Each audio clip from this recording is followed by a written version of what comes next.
8 లక్షలు చెక్ ఇచ్చాను, 17 లక్షల రూపాయలు క్యాష్ ఇచ్చాను. దీనికి సంబంధించిన అన్ని ఉన్నాయి. నాకు రామస్వామి మీద నాకేం కోపం కాదు సార్ వాళ్ళు ఇది 8 లక్షల రూపాయలు మాత్రమే ఉంది కాబట్టి 8 లక్షలే ఇచ్చాడని చెప్తాడు. ఇంకా న్యాయం ఉండాలి కదా సార్. కేవలం రాజకీయ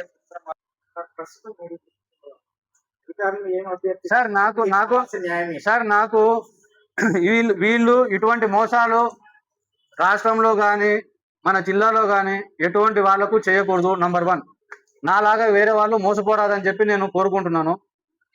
నంబర్ 2 సార్ నా దగ్గర 25 లక్షల రూపాయలు తీసుకున్నారు. దయచేసి నా 25 లక్షల రూపాయలు నాకు ఇప్పించాలని నేను ప్రార్థిస్తున్నాను.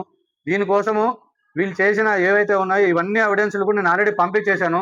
కలెక్టర్ గారికి పంపాను. మన రాష్ట్ర అధ్యక్షులు మాధవ్ గారికి నేను పంపించాను. తర్వాత కార్యదర్శి అయినటువంటి మన దయాకర్ జీ గారికి నేను పంపించాను. ఇంకా దీనికి సంబంధించినవి ఇంకా ఎవరికైనా కానీ నేను ఇవ్వడానికి రెడీగానే ఉన్నాను సార్. వీళ్ళకైతే నేను పంపించేసాను అన్ని కూడా.